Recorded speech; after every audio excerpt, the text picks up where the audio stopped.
Okay, I'm going to say this. Randy Orton had a stint where WWE legends were coming back at certain capacities, man, and he was wrestling some of the legends or talking down or trashing to the legends, man, and he became the legend killer. Fellas, I'm going to propose a question to you. Is Jake Paul the boxing equivalent of the legend killer? Hell no. No. No. Hell no. Kind of, What? man, slap yourself.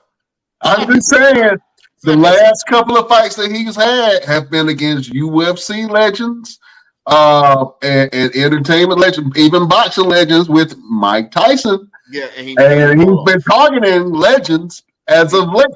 You don't think that he's the new legend killer in the boxing world? No. He's a legend payer. He's a legend financer.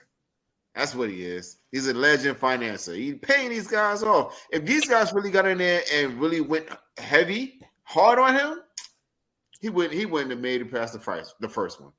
He'd have went back to YouTube traveling and doing dumb shit on. Get out of here. Slap yourself, Brian. You guys watch the fight. You see Mike Tyson pulling all his punches. He threw 75 punches and landed 10. What the fuck? Valerie on TikTok said, "Get your mask." I'm trying. I don't know. Hey, look, man. I just think that Jake Paul has carved out a path for himself that's not traditional, right? And everybody is looking at the way that he's doing things. Now, you may criticize him as much as you want, but he has changed the game in the fight world, where the most entertaining fights are from people who are not from the fighting and boxing world. And the crazy thing is he's highlighting the inefficiencies of the boxing world when it comes to boxing talent and pay. You know what I'm saying? I don't know how much Amanda Serrano and Katie Taylor got paid, but if it wasn't over $1 million, I would be upset about that. Because they put on one hell of a fight, and if you're talking about the most entertaining bout of the entire card, it was them. Hopefully they got they checks too. But when are we going to start seeing those types of paydays for the women? You got to see that pretty soon, man. I mean, women in sports now have elevated so much from the beginning of women's sports altogether. And these women are really going out here and showing their ass, no pun intended and no disrespect, but they out here. No Tyson. Busy. Yeah, no Tyson. Look, we came up with something new. No Tyson. Nobody steal it. You got to show your ass. No Tyson. That's our shit. No Tyson. No Tyson.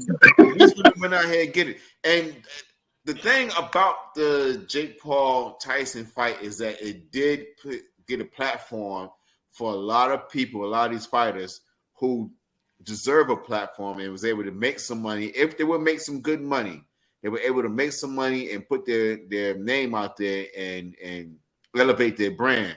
One of the fights I want to talk about really quick was in the pre-fight. It was Bruce Carrington versus this guy named Coolwell. They were both undefeated, and Mike said to the producers and Jake Paul and everybody else that he would only do the fight if Bruce Carrington was on the fight. He started the actual show.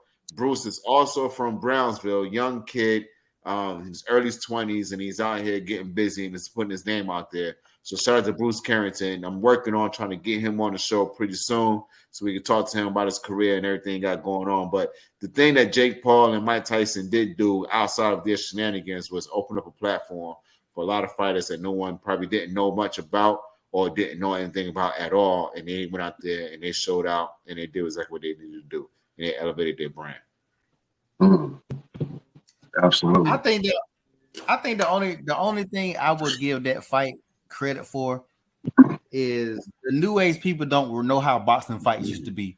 Everybody know how you used to have a fight party, whether it was Tyson fight, whether it was Holyfield, when it was Lennox Lewis, whether it was Mayweather, whether it was Sugar St. Mosley. Just so many boxers. Oscar De La Hoya. Like fight parties used to be so much fun, and it was a big feeling thing. You watch it with your family. You go to the club. You just do whatever. That's the only thing that this really showed that people miss that stuff. But the way he's doing it, he's, in my personal opinion, he's ruining boxing, because when you got people that's watching this and you see, all right, let's say you're not a boxing fan. Oh, I'm watching this boxing match, and you see that shit and you see his rig. The next time he does something, nobody's not really going to watch it like that. In order for him to get this kind of shit now, he got to fight somebody real. He can't talk about he going to fight Refrigerator Perry or some damn body that's washed up. Like he giving them opportunity to get money, but at the same time, he's not really doing nothing for himself, because he's fighting people who are way too old, or even and then just because using UFC, that doesn't mean you're a boxer. Conor McGregor cannot box. We saw what happened when he fought Mayweather. He is not a boxer. He's a UFC fighter. So you look at how many people watched that fight Friday, when Saturday, my boy, the greatest UFC fighter of all time, John Bones, came back, and ain't nobody talking about that shit. Like, he is the greatest UFC fighter of all time, but nobody's talking about that, because the entertainment thing was watching a 60-year-old man get beat up by a 27-year-old man in eight rounds. So the fight, I don't know if it ever can get back like it was, but Jake Paul is not the person that bring it back. Like, I don't know who's gonna bring it back, but it ain't Jake, because ain't nobody gonna be really watching Jake fights. Like, honestly, how many Jake fights have you guys actually watched?